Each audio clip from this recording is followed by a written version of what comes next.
Here's a little story that must be told. Here's a little story that must be told.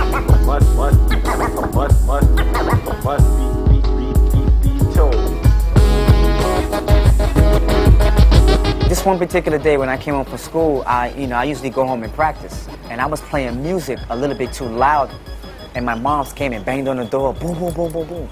If you don't cut that music down, you're gonna have to cut it off. So while she was in the doorway, screaming at me, I was still holding the record and rubbing the record back and forth. When she left, I was like, that's a pretty good idea. So when she left, I experimented with it, a couple of months, a couple of weeks, different records. And then when I was ready, we gave a party, and that's when I first introduced the scratch.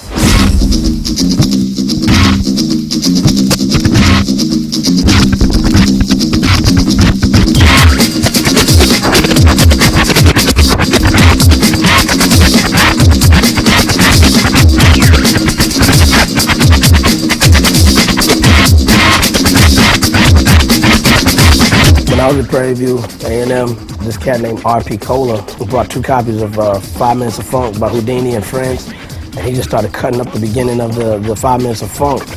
And he had the little felt pads and everything. I had already seen hip-hop being done, like on, there'd been footage like that show Graffiti Rock, but to see somebody in Texas actually do it in my face at school was like, I was like, oh man, this dude is actually doing what I've seen on TV and stuff, and he's actually making it come to light at Texas. And I stepped to him and was like, yo, man, you gotta show me how to do that.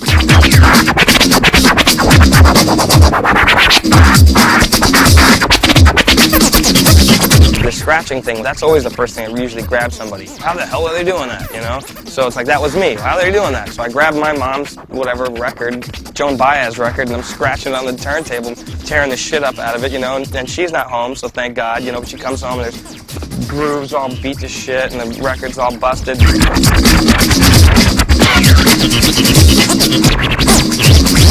My dad used to hide his needles in these attaché cases that my mom had. And he would hide the needles there and lock them up. And my brother would pick the lock and take the needles out and stuff like that and set them up on the turntables and call his friends over, and his friends would just bring massive records, like crates of records and stuff like that.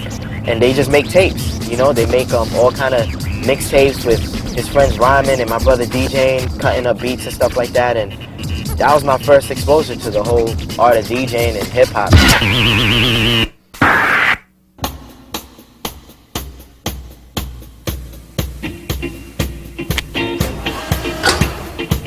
A lot of people get rap and hip-hop mixed up. It's 2 totally different things.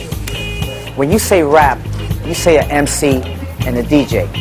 When you say hip-hop, you say graffiti, you say breakdancing, you say DJs, you say MCs, the way you dress, the way you talk, all the elements into one. That's hip-hop.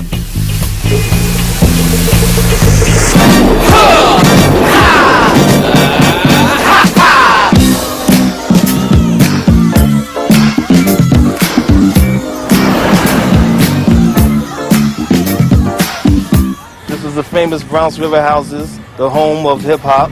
We also used to say the home of God, and also Little Vietnam. It was crazy at one time, with even the police when they come in. We had a lot of gang violence happening at the time. Also a lot of social awareness that was also happening at the time. So that's why we started Universal Zulu Nation, trying to take a lot of gang affiliations and turn it to something positive. Bambaataa was one of the heads of the Black Spades. He was the division leader. And it was taken from a concept of Bambaataa went to Africa when he was leaving the Spades, and he seen how the black people were living over there, and he adapted his culture. He said, when I go back, I'm gonna start the Zulu Nation. We started organizing a lot of the different people in the street, who had different dance groups, B-boys, B-girls, as well as rappers and graffiti artists all together to make the whole culture. It evolved from us beating each other up to like breakdances. I used to break dance myself back before Crazy Legs, before all them cats. Y'all got the moves from me, you know it. Let's dance. Let's dance to the drummer's beat. Let's dance. Let's dance to the drummer's beat. I guess it was 73, and a lot of these DJs, they were basically playing, you know, kind of like a disco club type of thing, you know. A lot of stuff that was being played on the radio, a lot of popular stuff. And out of all of that came this rebel, Kool Herc. He wouldn't play that main album cut. He would play a break from a song inside the album, so it was like beats and rhythms and, you know what I'm saying, his style was, he was like God. The breakbeat is that part that you look for in a record that let your God self just get wild. Then as soon as that breakbeat leaves, you're saying like, it's only a minute, it's only 30 seconds, you know, you want to hear some more. So that's where the hip-hop DJs came in and started making that beat, that breakbeat, that stripped down funk, that span longer and longer before you could just get crazier and crazier and crazier on the dance floor. So that inspired me right there. I was like, okay, I got this 15-piece drum set upstairs that I took for since I was 8 years old, building up, you know what I'm saying? Now I gotta make room for some turntables. One day I'm upstairs, bam's turntables, dropped, broke. So Aziz, who was one of the original members of the Zulu Nation, he's like, yo man, Bam needs your turntables. Before he can get the words out of his mouth, I ran in the room, packed the turntables up. I was at the door like this. Where Bam at? Brought his turntables down and let him get on, and he started rocking the house, and you know, then came one of our little proteges in the family. Let's dance. Let's dance to the drummer's beat. Let's dance. Let's dance to the drummer's beat. Let's dance. We had Jazzy J, Red Alert, Grand Wizard Theodore, DST. All of them had their different characteristics that just blew up the turntable. The DJ was the source of the energy because it was his responsibility to find the music, the selection of music, what type of rhythms that the people would feel in the audience. And there actually were no MCs, it was just the DJ. We would never get on the mic and start saying a rhyme. The only time we would pick up the microphone is when we would say, if you own a green truck outside, please move it, or Jerry, your mother's at the door. And it was a DJ who had to give the rights of passage to the MC to even pick up a mic at his set. I was walking down the street just a humming to the beat, and everybody else was a doing the freak. Then they asked me about another MC. I said a wimp and a wham. I don't give a damn. Look like a jelly, but they call it a jam. You know? The MCs were just more or less there to get the people involved, and like we would create the crowd participations, you know, all the hoes, say ho, you know, anything that had to do with the crowd was where the MC, the master of the ceremony, got involved. The DJ was the backbone, and we were the arms, the legs, and everything else to make him colorful. And they say the big DJ race, Theodore is running in first place. From the left to the right, he's out of sight. From the right to the left, he is the death. From the front to the back, he's not the rap. Visibly, he got his back, so get found. If a person wants to get an understanding of how hip-hop was back then, the best thing is to look at Wild Style because, you know, that was how it was done. You're not going to get to see Grandmaster Flash, you know, cutting in his kitchen. That wasn't like part of, you know, somebody wrote a skit or something and said, well, this is what we're going to do. We're going to have him put his turntables in the kitchen. No, they were in the kitchen. A lot of the clubs further down in Midtown Manhattan, they never wanted to book no MCs or DJs. As time went by and they found out that we were making money, that's when they started booking us. Things started being pushed, getting pushed more downtown. That's when a lot of the punk rockers started coming up, hanging with us and partying among black and Latinos, where everybody thought it was going to be some type of racial violence and this and that. But as Uncle George Clinton said, one nation under the groove. We interrupt this record to bring you a special bulletin. The reports of a flying saucer hovering over the city have been confirmed. Hip-hop. Hip-hop. Hip-hop. I think like 82 maybe was when the Grill opened up on 3rd Avenue down around 10th Street. And I saw a tiny little ad in the Village Voice that said the Cold Crush Brothers were going to be at the Grill. And I went down there with my girlfriend at the time, and we walked in, and it was a basement club, and I could hear this enormous, loud beat happening, like boom, boom, boom, boom, boom, boom, boom. And I was like, yeah. So I gave him the money, and I went down the stairs so fast, I think she was flying behind me like a flag in a cartoon. You're like, woo! And And I said, oh yeah, man. I was standing there at the edge of the dance floor, and there were like a couple of Japanese business guys who seemed to be everywhere in hip-hop at the beginning. They're standing around there. They like always know where it's at, And me and my girlfriend, I said, this is great, huh? She said, well, I think I'm going to have like a drink. And I went over and bought 2 of them. I said, here you go. Just have them both. And because I was like, I didn't need the drink or anything, man. I was just like, let's go. Because there's nothing in this music that I don't want to hear. There's words that are kind of syncopated and rhythmic, and there's this hot drum track. It's great. This is music I've been waiting all my life to hear, and I didn't know it. We felt so attached to this because this wasn't just something that we did for the money. I mean, we believed in this. I mean, when I left, I could play for 6-7 hours outside. Then when I came home, I set my turntables up and I played for another 6-7 hours. You know what I'm saying? It was something I had to do. It's history, and a lot of people don't really understand what actually happened then, because there's the pre-rap record hip-hop, before people were rhyming on records. When Rapper's Delight came out, it got into the era where the rappers didn't need a DJ. As long as they have a drum machine on the side, you didn't need a DJ. And a lot of record companies wanted to just pay the rappers and not pay the DJs because the rapper's voice is on the record. So what do you need a DJ for? DJs are the ones that put the MCs out there, but then the MCs became the power. A lot of MCs got away from the cultural part and got into all about the Benjamins, and they left the DJ behind. It took a lot out of hip-hop in my heart, because I was one of the rappers who liked to rap to my DJ's feeling. If he felt good, I felt good, and my music was sounding good because he was sounding good, and vice versa. But then when it was that, it's like you're rhyming on a flat line, not a heartbeat. We're just 3 MCs and 1 DJ, and we can get down with no delay. The mix master Mike, and what you got to say?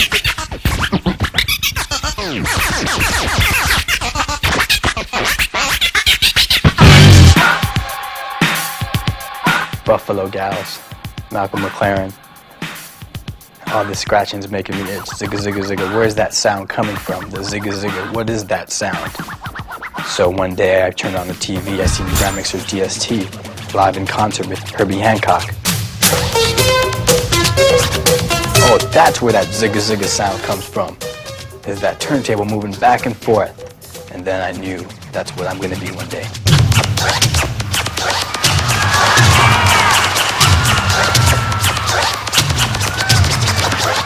It was just so futuristic at its time. Who would have thought? I mean, there's people playing the trumpet, drums, but I just knew that this is something different. Hey, I want to move the record back and forth in my own way. Actually, I couldn't afford turntables at the time, so I bought 2 tape decks. I used to record Halloween spooky sounds or space sounds from 1999, and I would mix off 2 tape decks. And that's why I got my name, Mixmaster Mike. Mike really communicates with the soul of the solar system. And he really, he and a few other, not just know about the aliens, they have the knowledge of having been there. In other words, he knows about Earth because he's here and he's moving around in those stratas just trying to show the Earth people what's going on. But that he's truly a Zectarian.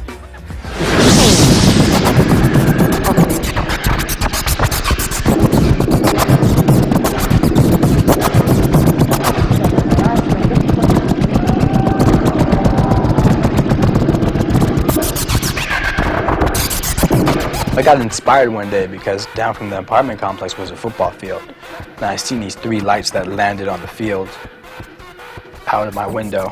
I kid you not. And that's where I got inspiration to like, maybe it was my scratching that caused these light beams to come and land. Maybe they're visiting and maybe I am actually communicating to intergalactic beings.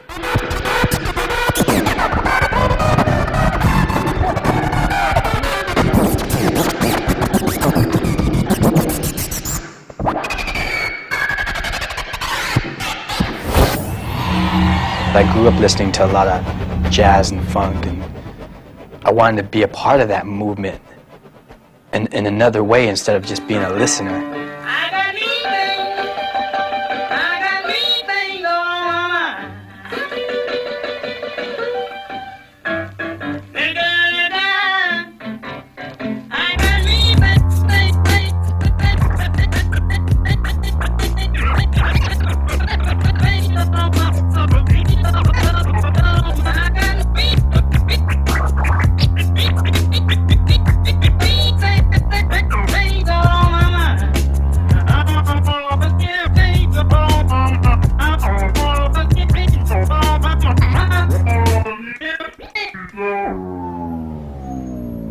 That's Robert Johnson, the Delta Blues. What I got here, this is life-size Qbert. As you can tell, my super physique outmatches this man right here.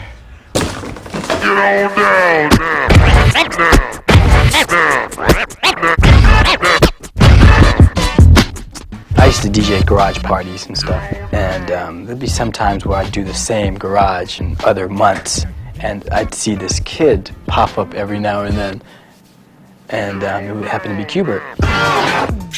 He would like approach me, like, "Yo, I dig what you do, Mike." So I said, "Well, I'll show you some stuff when I come to my apartment." He'd sit there and just watch me practice the whole day. Then in between my practices, he would ask me, "How do you do this? Can you do that again?" My advice, do not show this guy your scratch that you found and developed, because he will take that and understand it so much more than you have. You know, he's like the Louis Armstrong of scratching. You know, even everyone tries to dress like him, except me though. I look a lot better. One day everyone's gonna try to look like Yoga Frog. But for now, we got this guy, the one and only DJ Qbert.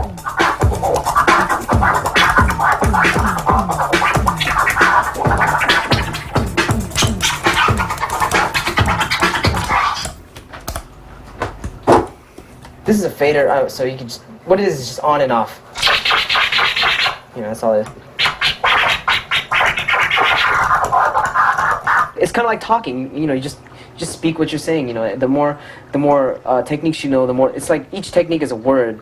And so the larger your vocabulary, the more articulate you can speak. Farts, burps.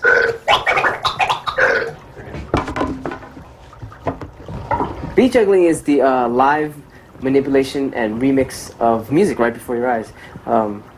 Usually what you do is you kind of use the same two records. So this is like, I'm just using a piece of the record. It's called the break. It's like, and then this is the same record as well. Like that, right? The fader is like for that turntable and that turntable, right? And in the middle is both.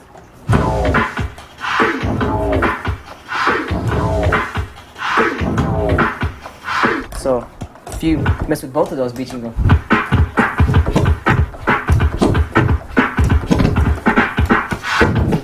I've always been into music ever since I was a kid. My mom even said when she would play music and I would be in her stomach, I would kick and stuff, and I can't sleep unless there's music on. I was like a D- student. I totally hated school, and I always would go home and just do music. I had a little turntable when I was a little kid. It was one of those Fisher-Price turntables, and I used to play it backwards and stuff when I was like, I don't know, 4 or 5 years old. And I would always say to myself, wow, I wish I could record my voice and put it on record and see what it would sound like if I played with my voice. How you be a DJ? Scratching really came to me when I heard, I guess, Rocket. DST was the first one to use that sound. And you can gauge a DJ's skills by when they use that sound. It's kind of like if you can gauge a guitarist's skill if they just use a plain acoustic guitar and see what they could do with it, you know. So this is like the plain sound right here, or this one. Scratching is like, to me, it's like some other kind of intelligence.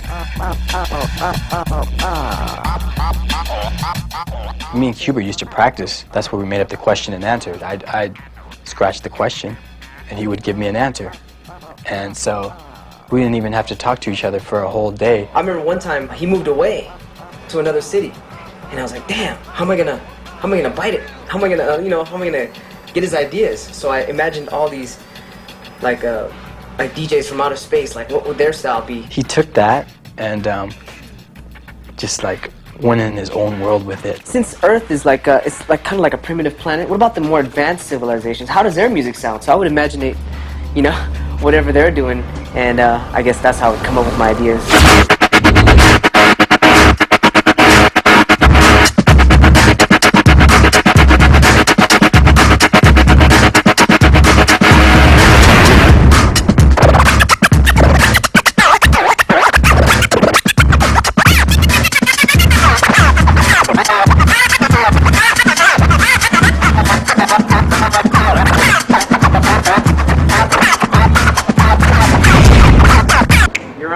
What's up?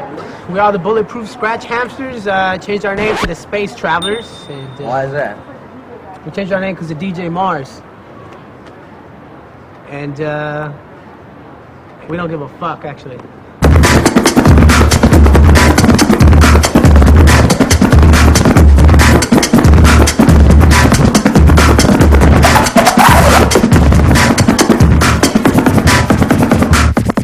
In the mid-'80s, everybody was a mobile DJ. Yeah. When you were a mobile DJ. Yeah, I mean, everyone in high school, everyone had their crews, and you'd bring your whole system, and everyone would play for half an hour, and whoever like rocked the crowd the best was, you know, like the winner. Lowrider, car show, YMCA, corner store battles. You know what I mean? School DJ battles, block parties and shit. You know? For real, man. I used to do parties, and motherfuckers would want to take my turns. You know? But that never happened, did it? It was all about battling, you know. You got the b-boy battles and totally the DJ battles and stuff, and everyone would kind of get together, or you would even go to someone's house. Even if they just did a party in someone's garage where they'd open up the door and it'd be like 8 people sitting around smoking weed. Wake up, motherfucker, warm! It's getting hot! It's getting hot! I remember going by Eddie Duff's house all the time, and he'd be down in this little room that got all sweaty, just scratching. Let's get a little warmer!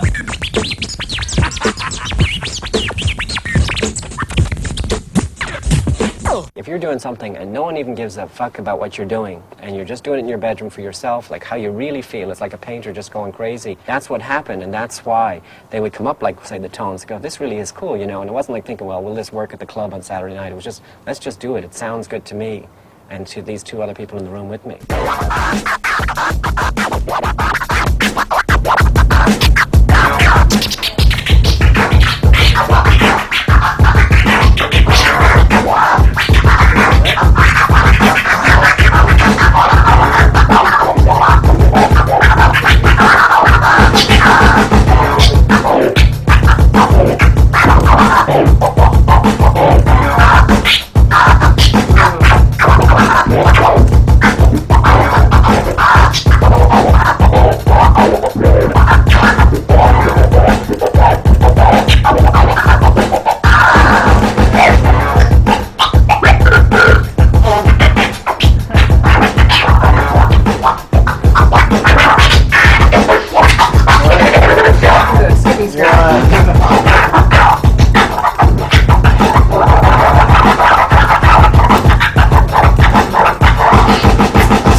Pickles were the first to take the secrecy out of DJing, because a lot of hip-hop DJing was based on covering the label so that nobody knew what you had, not revealing your tricks.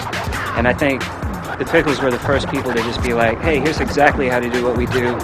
We want you to go out and do it better so that we can learn from you. That to me was like that was a giant step forward. And they were so far ahead of the time that people, a lot of times crowds would just be like, damn. They won battles, that's what they did, and that's why they became so well known. I mean, they're incredibly talented, but that was something that sort of put them on the map. What made it unique was we all had our own individual styles. I was into like scratching horns, and Q had this drum. I was just scratching some drums, practicing, and then Mike comes in with the horn. I don't know, he just walks in the room and says, ooh, and he started scratching with a horn, and from there Apollo came in and said, whoa. Apollo came in with the trumpet stab, and that's how it started. We looked at each other while we were doing it. Sounds like a band, right guys? Yup. Sounds like an actual band.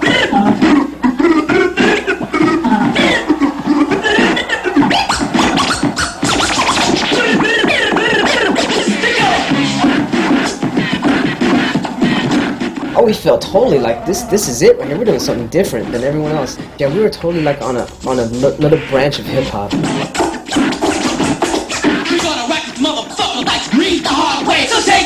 I guess in the early 90s, there really weren't DJ songs on albums anymore. And actually a lot of rap groups didn't really even have DJs anymore. That's the scene that we were like totally not into. We were totally just all DJ kind of band and stuff, you know. I mean, we love the rap and stuff. It's just that what they were doing with the DJs in the background and they're just filling stuff. I was like, yo, this is not. We just totally blocked it out, and it was just, we were in our own world. We were like on Jupiter or something. But when David Paul came, he was like, yo, let's make an album, just a DJ album. No MCs, just y'all shining. They were like, all scratching album. What are you doing? The return of the DJ. Oh man, it definitely opened some doors, and it opened our minds. Up until the return of the DJ album, my goal was to DJ for a popular rap group and be on stage with someone and be in videos and stuff like that. I never thought that I'd end up having my own album and that I'd be able to exist as a musician without the presence of an MC. And Return of the DJ was like the start of that. Start up the phonograph. This is dope on plastic. This is Bob Swift. And you're in Jackson Heights, Queens right now, and that's basically where I was born and raised.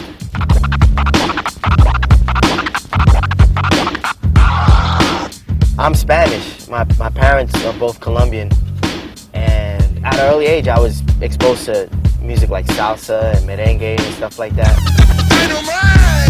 During the early 90s, you had club DJs, house DJs, radio DJs, mixtape DJs who did mixtapes and stuff like that. We were like, yo, we want to have a concrete, specific identity, which I think Babu was like the first person to actually even use the word turntables. I told him that and I go, you know what, man, I'm not even gonna call myself DJ Babu anymore. I'm just gonna be called, like J. Rue calls himself the Damager, I'm gonna be called Babu the Turntablist. And that's what it was. It was something I'd write on my mixtapes. It was something I named myself. So and then all of a sudden it just went, just scattered, you know. He dropped it a few places here and there. Yeah, we're turntablists. To me, the original turntablist is Grand Mixer DST. Not only was he an integral part of the song and the band, he was like the highlight.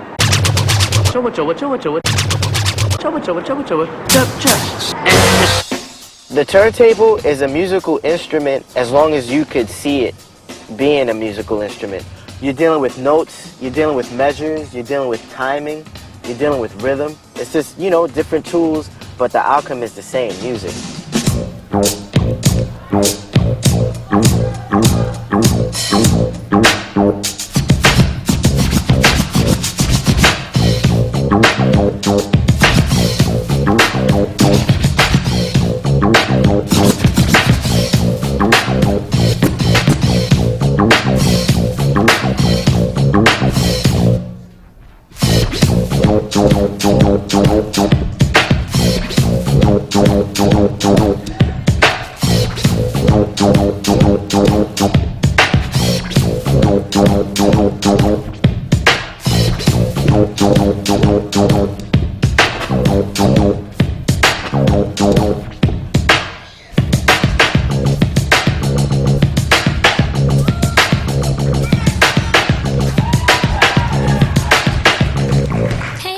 Just play that song, keep on scratching all night. Hey DJ, just play that song, you have me itching all night.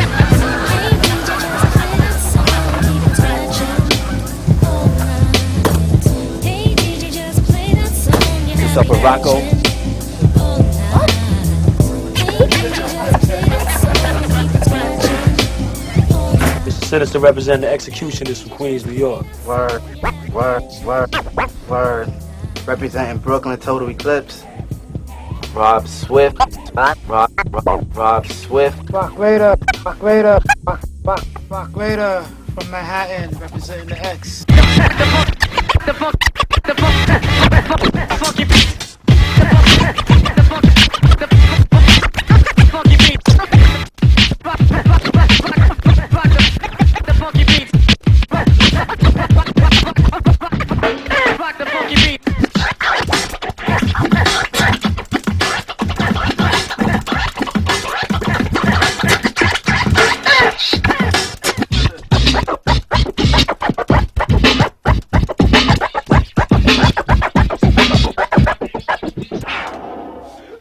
sometimes you just bump into different things that might sound good. Like, that's what it is freestyling. So right now we was freestyling. We was doing one thing that sounded really good. So we figured we could probably incorporate it into something else that we're doing. Right. You know? All good ideas happen by accident, man. Ready? Yep.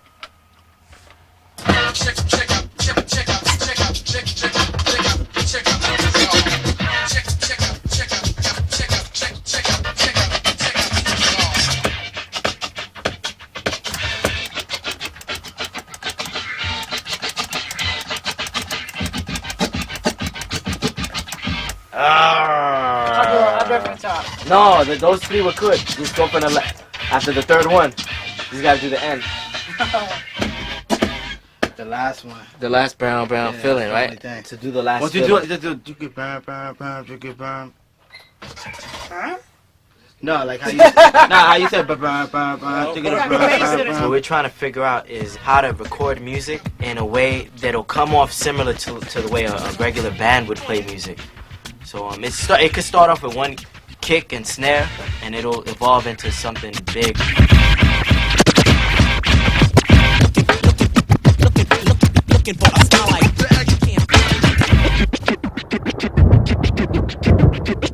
Welcome to Brooklyn. Guys have come in. This is basically a rub, so it'd be fresh. It's a tool. It's a method of transcribing scratches. It's helpful if you're trying to convey your composition to someone else. When I started doing that, I brought it to the DJs, Rob Swift, Babu, and they're like, oh, this works. So then I felt, okay, I got to develop, and that's where it is now, where we got this little booklet. This is a routine that Rob Swift did. If you follow along here, it's scratch, chin, chin, chin, chin, scratching, boom, scratch, chin, chin, boom, scratching, boom. What is it? What this is all about is the art of mixing. It's analog. It's right in front of you. They don't need a delay line. They're creating delays with beat juggling or with moving the fader in certain ways to stagger things and to stutter things and to manipulate time with your hands.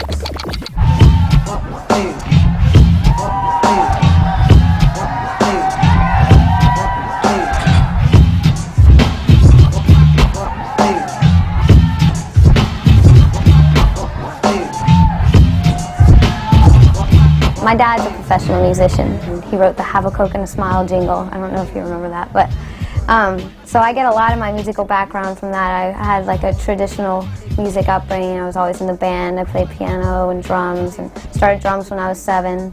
And just all through high school, marching band, snare drum, I can read music, I played trumpet. But with the scratching, I had just heard like wicka wicka, you know, like really easy, simple stuff. And I was like, oh, anyone can do that. But then I saw him, and he's like doing all these crazy tricks and all these patterns that some I can't even play on the drums. And I was just like, oh my gosh, I gotta learn how to do that. And he pushed me, and a month after dating, he moved in, and we've been together for the last 4 years. The turntables moved in with him, and I stopped making fun of it. The first time I heard scratching, really, probably was like Rocket. It was just like so different and just such a weird sound.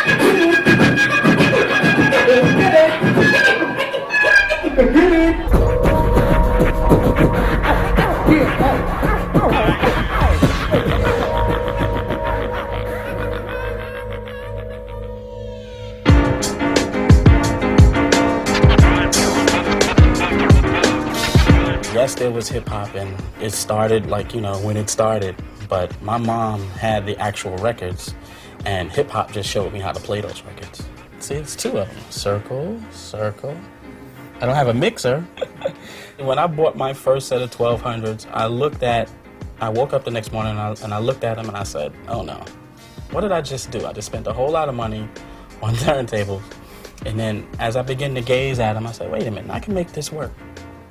And I read some theory book, but they said if you practice for 1 year and give up everything, women, wine, song, everything, you give it all up, you will be the best at what you do. And that's basically what I did. Day in, day out. When I go to work, he's getting ready. When I come back from work, we're still practicing. When I go to sleep, still practicing until I say it's enough. That I can't take anymore. Or else I'll break the needle. Okay? I'll break the needles and then you can't play anymore. Watch out. Steve D, Johnny Cash, and Sean C.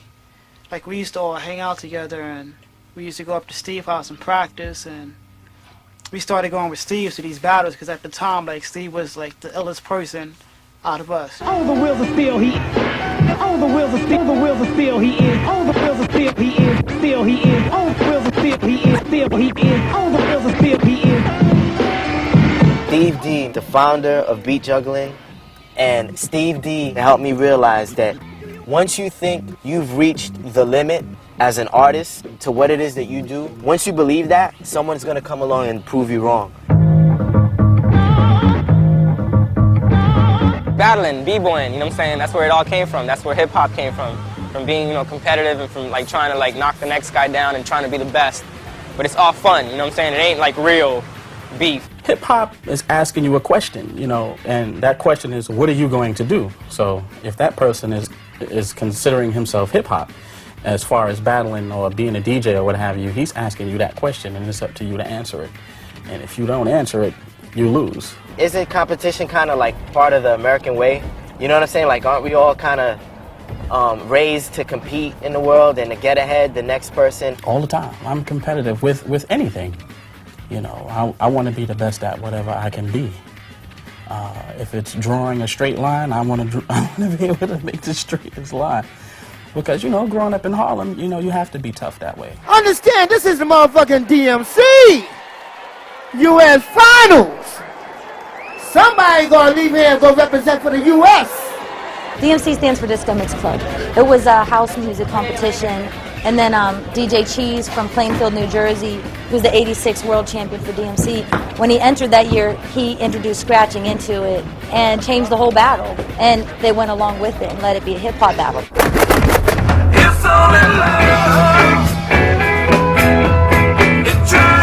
DMC is like you do a 6-minute routine and you try to make that 6-minute routine the best overall. You know what I'm saying? You're not really going up against one guy. You're not trying to like battle this one guy. You're trying to battle everybody.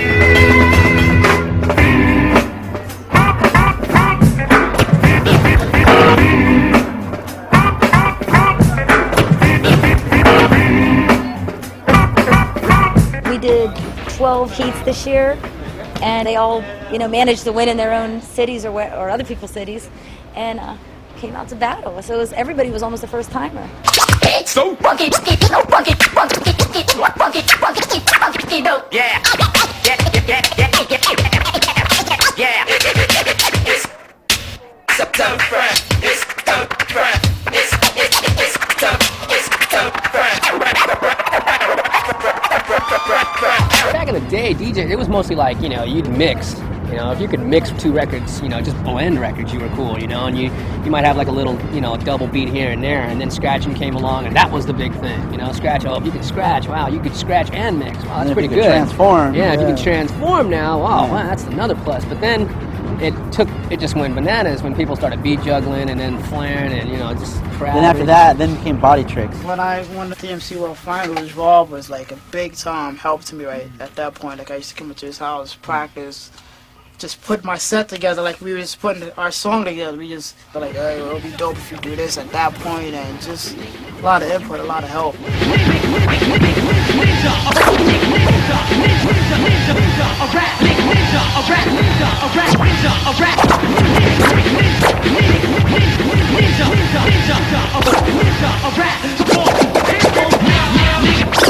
You can watch a videotape and not realize how much time and energy was put into those 6 minutes. Months and months of practice. You know, all boiled down to 6 minutes.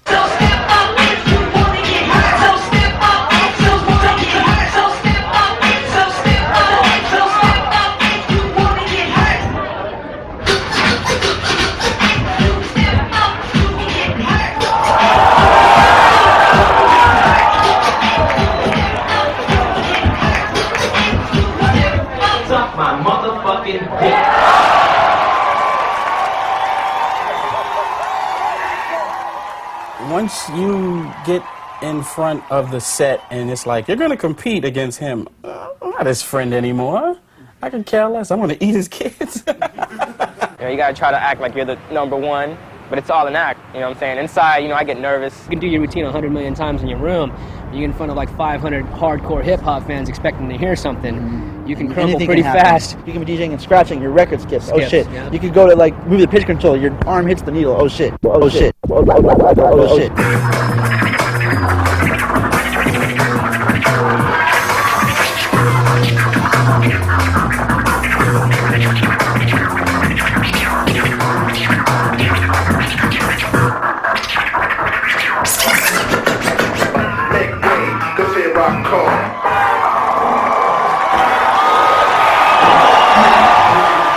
I like the interesting ones, Mysterio, Snake Eyes. You know, the ones that come out bugged out. They're not afraid to look different or do anything different.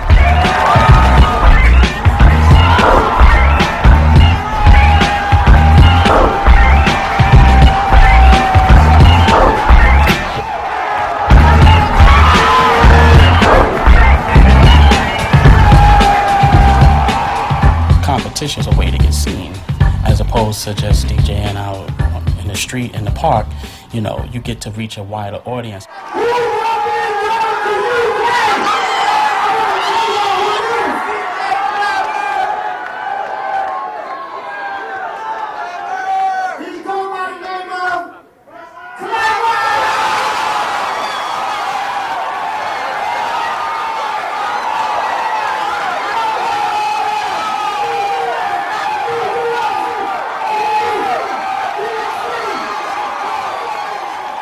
The winner from tonight, he goes to DMC World Championships and battles through the eliminations to see if he places, which usually US DJs do place. And then he'll eventually go up against Craze.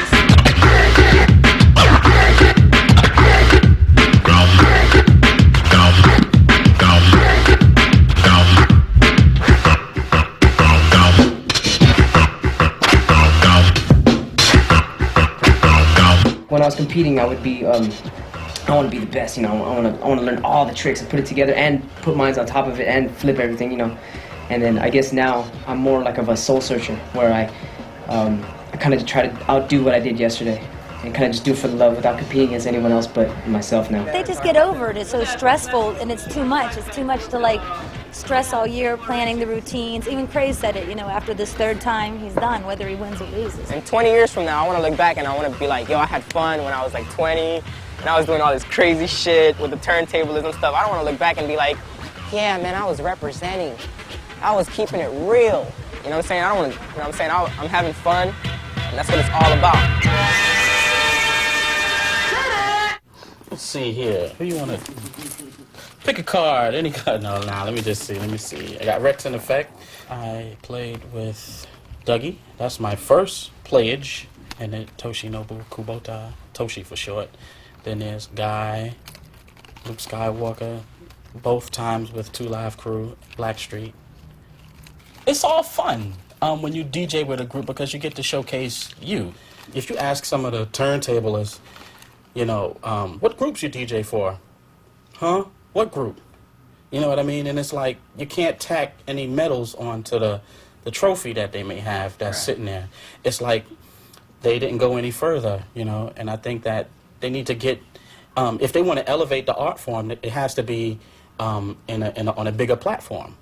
You know what I mean? With whether you're performing in the studio or performing with another kind of artist, just take it there. 10, come on, 9, come on, 8, come on, 7, come on, 6, come on, 5, come on, 4, 3, 2, 1, run! And now, it's our Geburtsstunde. Give it up for DJ George and DJ Curtis.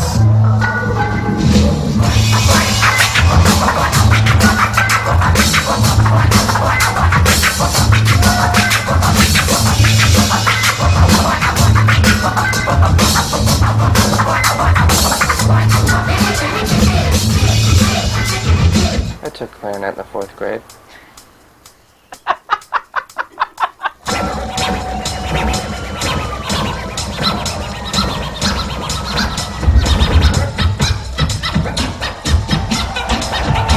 got my first drum at 5, and then I started playing on a set at 11, 12 years old, somewhere in that range. Then I got into turntables, or then I got into beat making, then I got into turntables, but I don't know how to play anything, you know, I don't know how to play the piano. Anything melodic, I don't know how to play.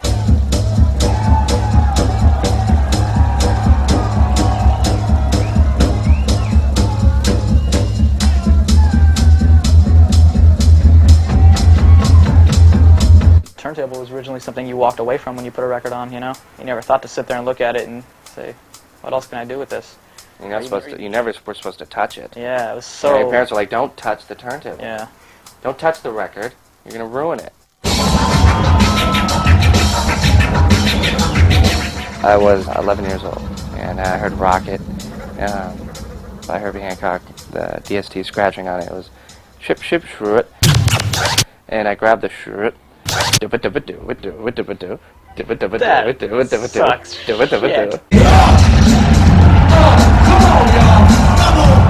Now you know us, but it's not the cold rush. For MCs, so we ain't the furious. Not the force MCs or the creep or treacherous. It's a blast from the past, from the bubble we bust. From whatever we touch, we hold back the plus. But if my shit go bust, still I got we trust. Cause it's the second coming. This laying rhyme so stunning. And keep it running. And give a shout out to London. Keep it on. It's never born to the early morn. Sunset till dawn. I got a word abundance. Whole hands by the hundred. Top speed, guaranteed we stick running. Evil bastard, quick my terror tactics. Why you acting plastic? Tricking all your bands like a magic. I'm prepared, coming in tight, they come aware, proper there. Pressure look everywhere, but we get there. DJ is spinning the records that make up the music so people can focus whenever the mic is been passed to. Jurassic creates songs with each other. We go about it in different ways. A lot of times, Cut or I will have a beat, and we will come to the table with a beat. Are you guys feeling this? Yes or no? Sometimes they're in here writing it, sometimes they write on their own, sometimes they write together. There's been tracks where the beat's been playing in the studio while everybody's just vibing out, just talking. There's times when we don't really have the rhyme, or the guys don't really have the rhyme together, and they lay down this mock track just to see how it goes, just to get the patterns and the, you know, the fluctuations and everything. Go back and fill them with the words, so I can go later back and program it around what they're doing. It's fun, but it's always a challenge. Y'all know Babu out there? My people's on the right, y'all know Babu? Yeah. Attention, ladies and gentlemen, by the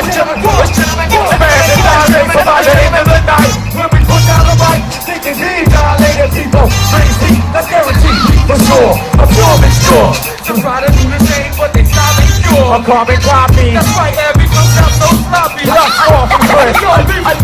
Yo, to me it don't matter how dope you write or look. MCs without a voice should write a book. For this era right now, I guess, for what the media has portrayed as rap music has been very limited, and I think with Dilated we just brought it back to the basics. I mean, the reason that I even connected with Evidence and Rocka was because they didn't want a DJ for fake reasons. They didn't want someone up there, you know, they could have anybody, they just wanted a stage prop DJ. But they themselves are very involved in all the elements of the culture of hip-hop. They both started as graffiti writers and applied those same mentalities to their MCing, and Evidence also as a producer, so their respect for the DJ goes without question. You know, so for me to be involved in any aspect of the group, whether it's recording, on stage, interviews, anything like that, you know, they totally include me as a complete third of the group. And feels right. This is a show vinyl I put together for the Beastie Boys, and I put like drum hits before each name, so it sounds like...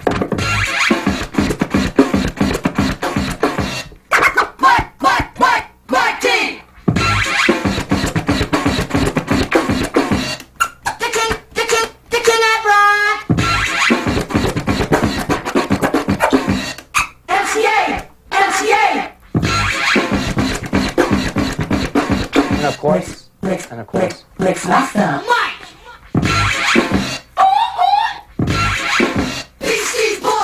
there'll be times when I'll start scratching some roosters for no reason.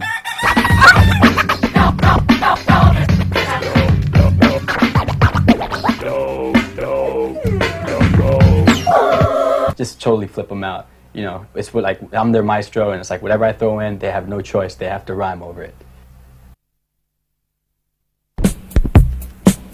Come down into the dungeon.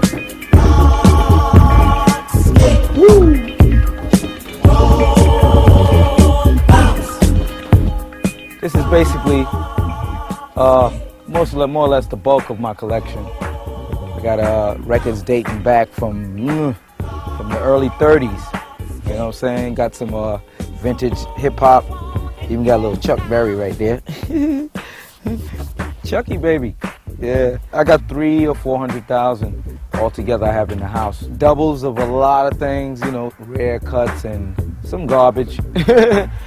I know so many breaks, man. I mean, I'm a walking encyclopedia when it comes to breaks, you know what I'm saying? Hip-hop, in the hip-hop world, they don't get too much by me, you know, I know it all. I know it all and never sleep. Yeah, classic, Planet Rock.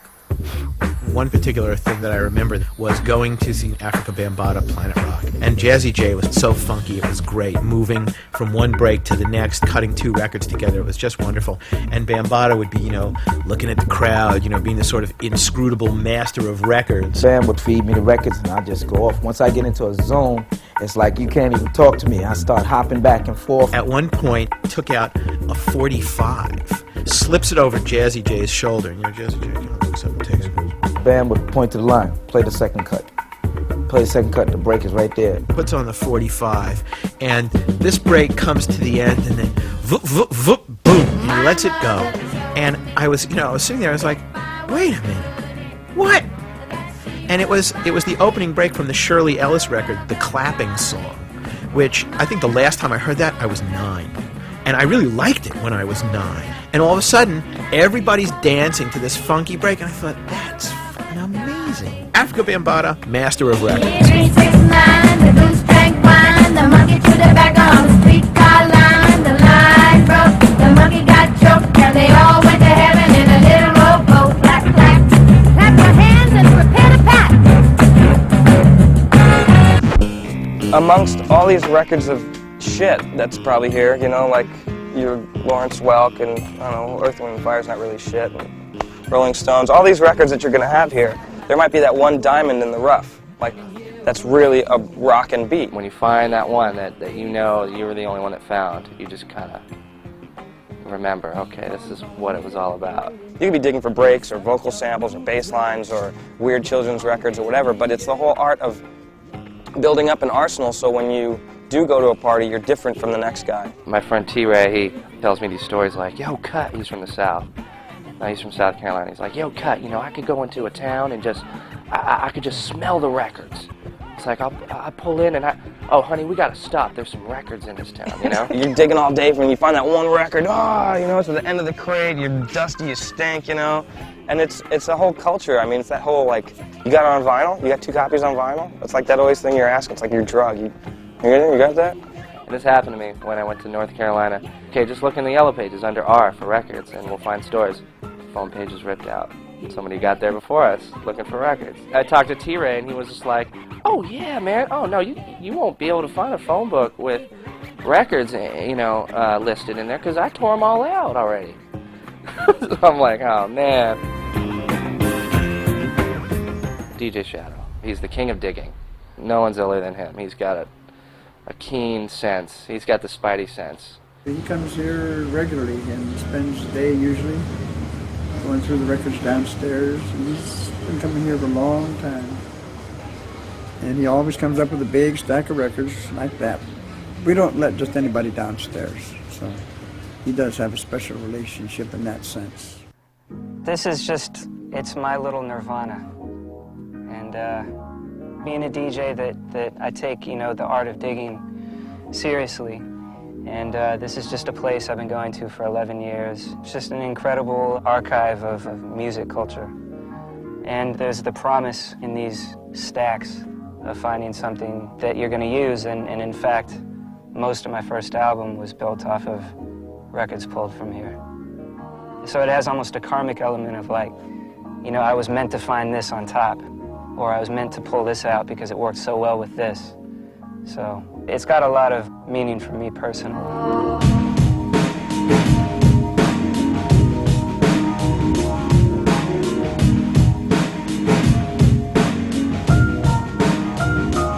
Me and my buddy Stan that I used to dig with, he was a graffiti writer. We used to come here just looking for things like, you know, Incredible Bongo Band and stuff. Every now and then we'd buy things and Ed or Mark or someone will say, oh yeah, we got a ton of these in the basement, or you know, oh, you should see the basement if you think this is something. So after like 5 years of hearing this, I just decided to can I just take a look And we came down here, and I couldn't believe that there was still something like this, a cachet this large, and the fact that it's relatively untouched.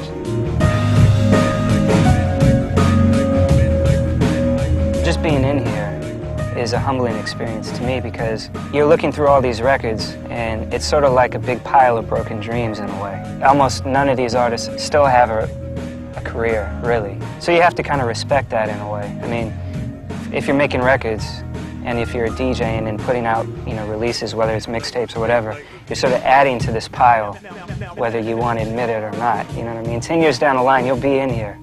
So keep that in mind when you start thinking like, oh yeah, I'm invincible and I'm the world's best or whatever, because that's what all these cats thought.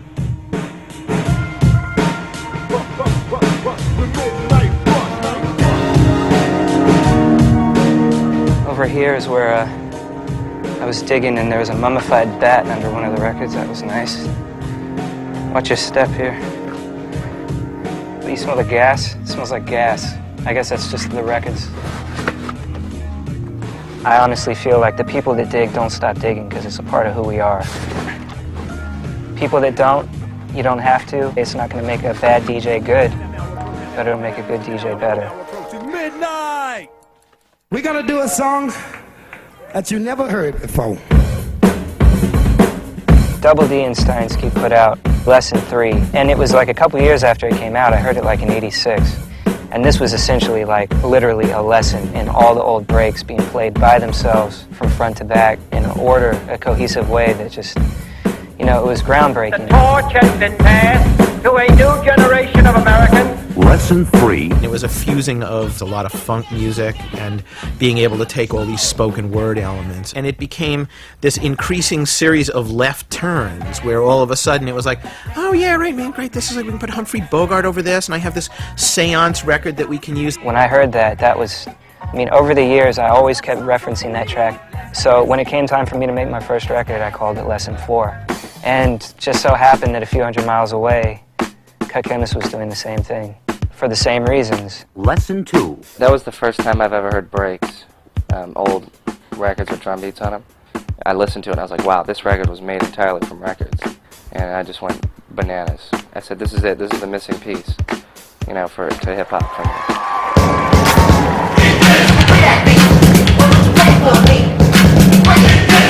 So it's sort of like a once-in-a-lifetime thrill for us, because we flew in Steinsky to join us on stage for a Lessons kind of reprise. We're trying to use all the original records. I'm like a radio DJ, you know, as the first record ends, the next record begins. And these guys, you know, they knew that these were studio creations. And they kind of looked at them as, oh yes, this should be able to happen live, which is amazing to me because we never even thought about that. And say to them, what does it all mean? A lot of the groups that I was brought up on, from the Commodores to Earth, Wind & Fire to Al Green, Curtis Mayfield, all that, the sounds that they did back then, they don't do them like that no more. They started getting into the computer generation and newer equipment, and that style died, and the funk just didn't sound rugged like it used to. It's something about that, just that beat, man. It moves you in a certain way before you even hear vocals. It's a driving force.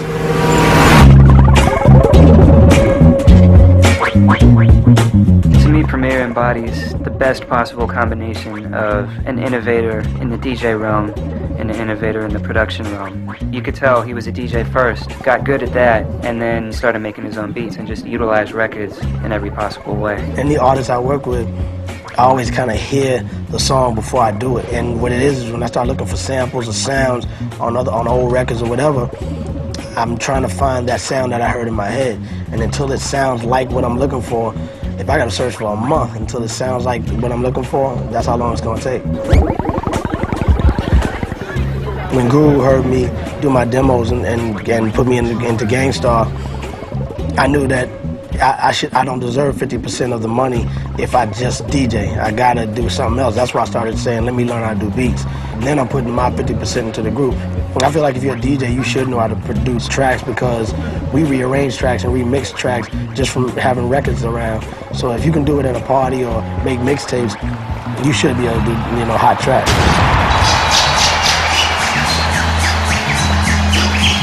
What's up, California? What the fuck's going on, California? Yeah, that's my man DJ Premier. I am the guru. We are Dancer. Take this for example, young niggas want rep in the life they're living. You can't have style. It starts with the young ones doing crowd for fun. If you ain't down, you can play it out, son. So let's get a car, you know a fly whip. I never wanted to be an MC. I rock the mic when I'm on stage and I command the crowd and I do all that because I learned from the old school and how to get a crowd to cooperate. It's a certain way you have to talk to them. I can say, come on everybody, let's get your hands up. They ain't gonna sit there, but if you say it to them like, yo, blah, blah, blah, and you kick it to them with the proper attitude, they're gonna wanna get down with you. They might say that we're a menace to society, but at the same time I say, why is it me? Am I the target for destruction? What about the system? A total corruption. I can't work at no fast food joint, I got some talent, son. So don't you get my point? I'll organize my niggas and get crazy. Selling D-I-U-G-S. If I chose to be an MC, believe me, I'd probably have to go through a lot more drama than I do as a DJ because of the fact that the MC is more vocal. So when you're speaking a voice like that and you're selling over 100,000 albums, you're touching so many people. They're taking what you're saying to them and they're hoping that you are what you talk. And I say it to Guru every day, yo, let's be about everything we drop because we're gonna get tested on it. If the people on the street don't test us on it, God's gonna test us on it.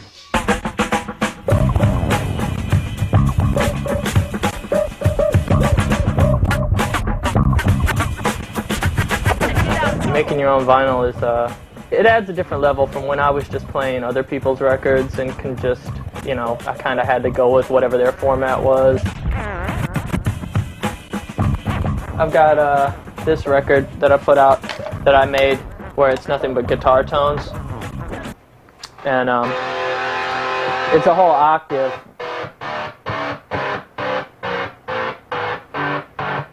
So you can play it like an instrument.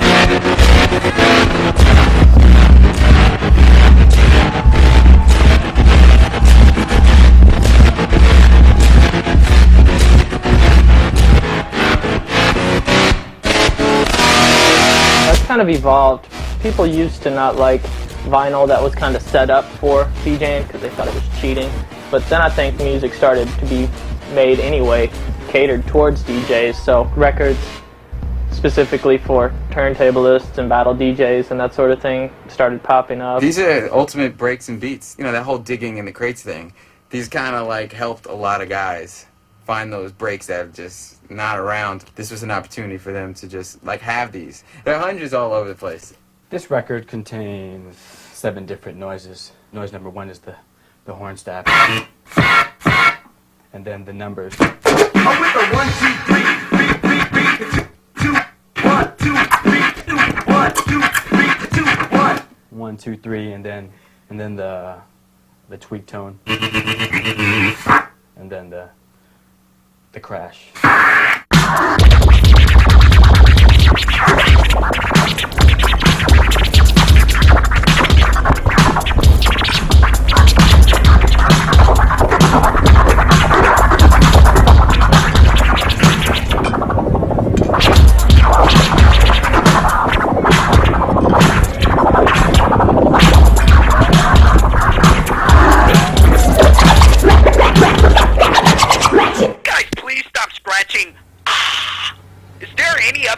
You guys could scratch besides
go to Japan, you look on the billboards, someone's scratching. You look on the commercials, there's a DJ. The video games coming out of there have DJs on it. The clubs, everything is DJ oriented. It's everywhere. Everywhere you go, people are buying turntables, people are scratching. Just in the amount of DJs, I mean, it's thousands of new ones every day.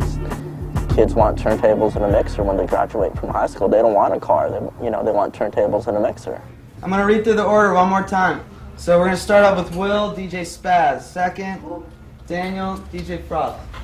So after Daniel, we got Mike, DJ Tech, David, DJ Static. Then we're gonna do a set from the rappers. Show me what records to put on them. So anyway, I think the most important thing is that you guys enjoy yourselves when you do it.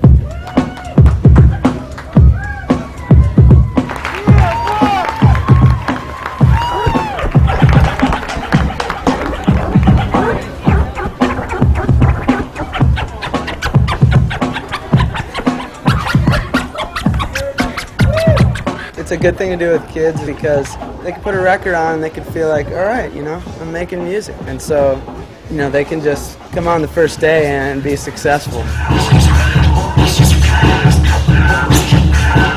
And they're nervous enough just in class doing it in front of other kids sometimes, but doing it here, it's a huge room, and even if they're all not standing right in front of the stage, there's 100 people in the room.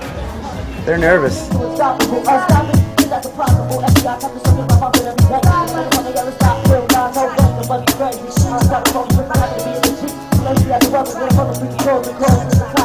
It's cool to be the one controlling the crowd, you know what I'm saying?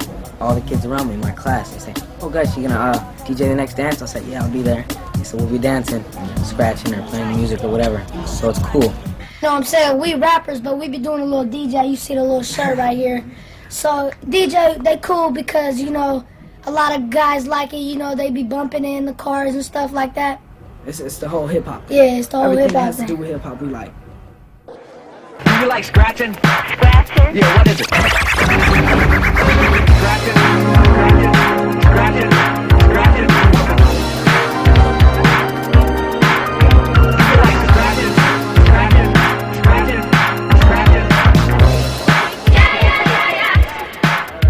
I heard that in England, in the last few years, that turntables are outselling guitars. There's no doubt about it that the DJ industry has doubled in size in the last year alone and has captured the American youth in the same style that youth were playing guitars and drums back in the 60s. The turntablist guys have really made a big splash. There are competitions like Disco Mix Club, ITF, have really fueled innovation. You have people like Q-Bark and Rock Raider, Mixmaster Mike. It's definitely booming. Hip-hop has been wonderful to us as a company.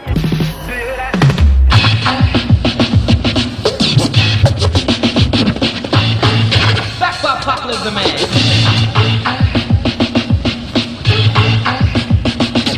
When they have a demonstration, it's just the area is packed. It's people standing all over the place.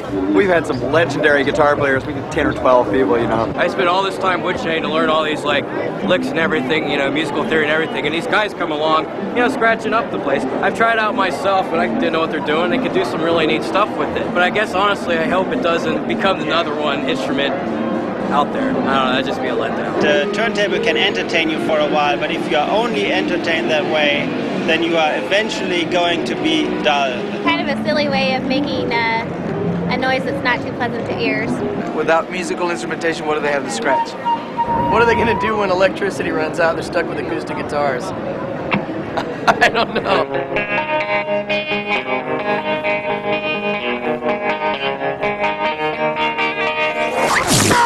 Let's get a record. Regular record, any record will work. Have your little vinyl killer van. If you can see myself, shortcut, keyword here, riding the van. Put the needle on. Turn on the van. Get ready for a lot of fun and excitement. Now, let's start.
after the 60s, sort of identified it with the whole Grateful Dead culture. I think we're in completely a new culture right now, which I feel that the Invisible Scratch Pickles initiated, and now with a lot of the other crews around the Bay Area, you have a whole new energy source. For Filipinos, or American Filipinos at least, we don't really have role models, you know, as far as mass media goes. You know, there's no athletes, there's no actors, you know, we have our parents and Qbert.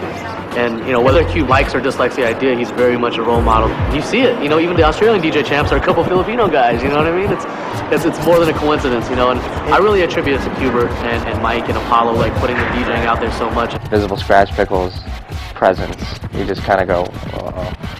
Because, you know, I mean, they're the most influential DJs that have ever lived.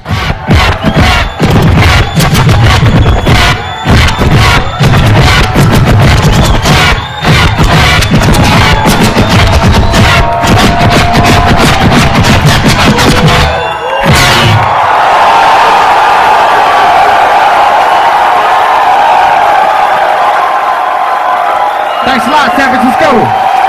They're disbanding as the Invisible Scratch Pickles. They're not going to use that name anymore, and they're more going to sort of just do like solo things. And it's like the Sex Pistols. It was like they broke up at the peak. It was perfect. Yeah. Or Operation IV. The day their album came out, they broke up.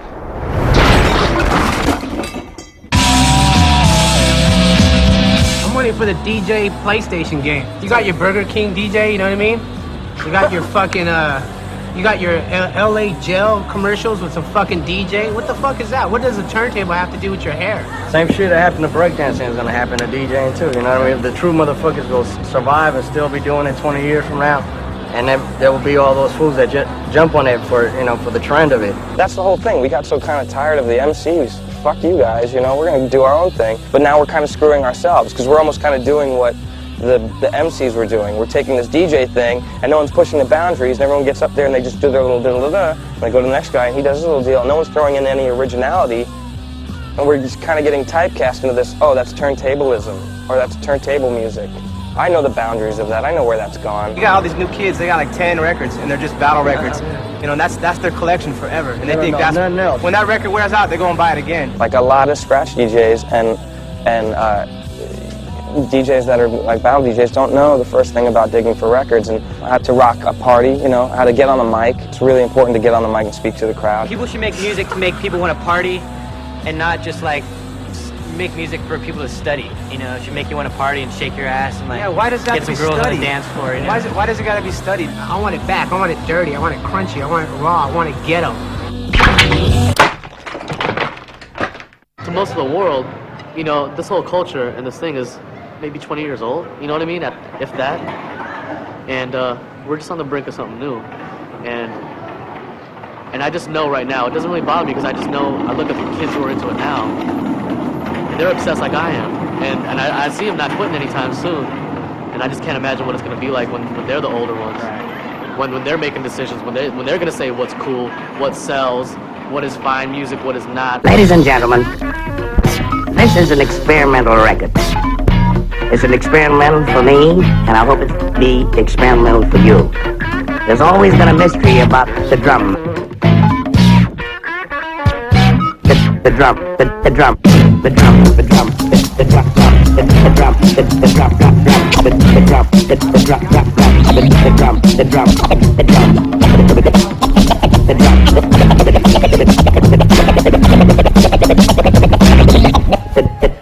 the drum. Improvising. We've got our turntables, we've got a crowd, and the collective goal of making the crowd rock.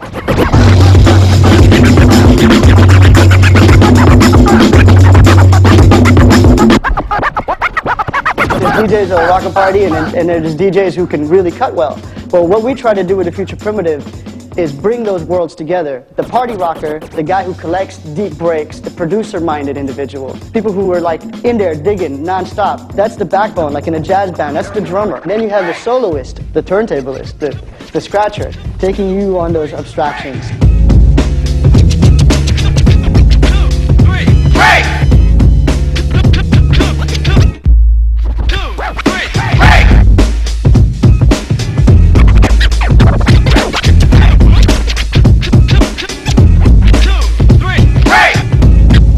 I always thought thought that anything that flows, you can find parallels to and merge. Exciting thing about hip-hop is it was already doing that originally, you know, the four elements, breakdancing, DJing, graffiti, and MCing. They're trying to marry a lot of different styles and a lot of different flows.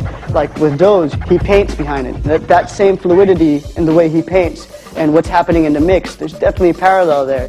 When I'm painting to a DJ in a club, the DJ talks to me, I talk to the audience. Hip-hop is the lifeblood of my work, and turntablism is the next step, and it coincides with the audiovisual package of Future Primitive. The DJ gets the B-boys going, you know what I'm saying, the breaks and whatnot. They've always been the architects, the foundation of the dance, the art, the MC. They're the conductors. They're the ones who lead you to where you want to go.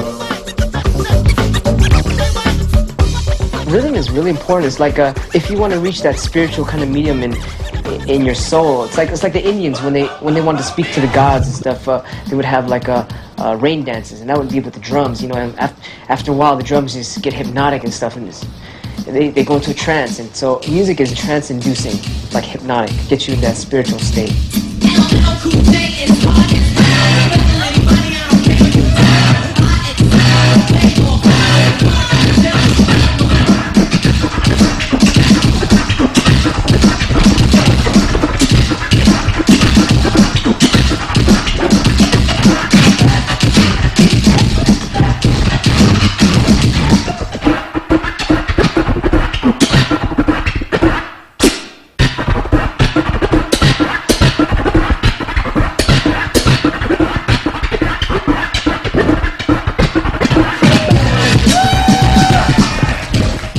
Called the zone or a nirvana. You know, you just totally you're just all into it. You know, you're just getting the whole. It's like you're not playing the instrument. It's like you're the instrument and the universe is playing you.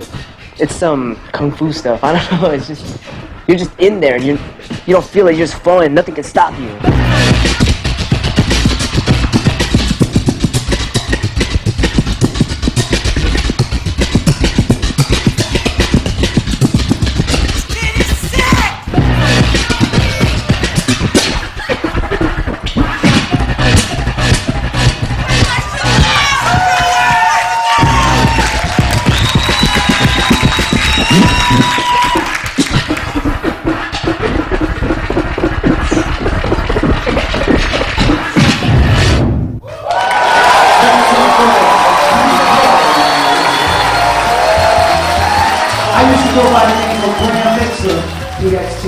And tonight, I want to knight my brother, Hubert, with the Grand Mixer.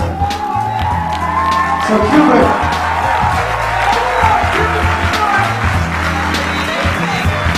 this is the Grand Mixer. You know, when you're standing at a turntable, and you sit there and you watching it turn, and you think about what you're going to do with that turntable to freak people out. It's a heavy thing, man. It's something that you gotta really interact with that turntable, watching it spin, looking at it time after time after time. And it's very obvious that this brother has been indoors for a long time, many hours. I know, because I used to do the same thing.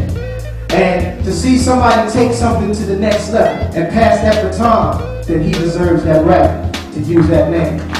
The Grand Mixer Cuba. Now it's time for our wrap-up. Let's give it everything we've got. Ready? Begin. I believe everyone is one. Everything is one whole big ball of energy. Kind of like the Star Wars thing about the Force. You know, everything is just, everyone's connected, you know, and we're all just like one energy. Like we think we're separated, but everyone affects everyone. When you find out you're not separated, it's like, everyone is a limb of one whole thing. So why would you want to hurt your hand or hurt your fingers or hurt your arms when you know that person is part of you? So in order to help people, I make music for them and, you know, teach people about scratching and I guess try to brighten up their lives or whatever, you know. That's my whole destiny on this earth. Q-Bird and Mixmaster Mike, and they all tell me, hey man, when we saw you, that was it. And I know that I've affected the population of the planet Earth, and that's a great feeling. I feel that people today are realizing that what they're doing now came from somewhere. In order for it to go any further, it has to go around a 360 in order for it to go even further. And I always say, you have to know where hip-hop's been in order to know where it's going. You have to. You have to. Well, I always know things goes into cycles, and it's all coming together. I just hope to see it be intergalactic. Since we are becoming galactic humans, you know, we're trying to get to Mars and Jupiter and all that, so I'm ready to see it on all the other planets in our solar system. Not the 9 planets, but the 12 or 13 that's out there. That's what I'd like to do with turntables. Show the world that, you know, there's something really cool out there, you know? Something different.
Every time somebody does a scratch, they should give me $1, you know?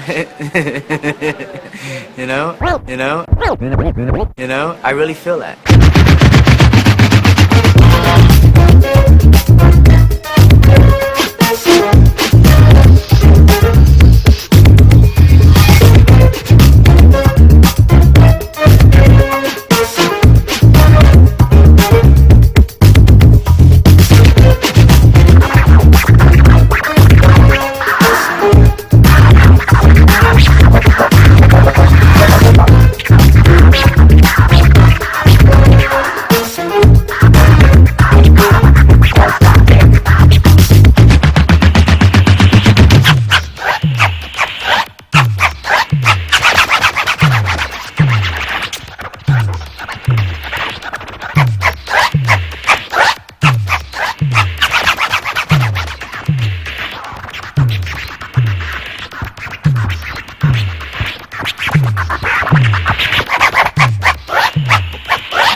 Sapato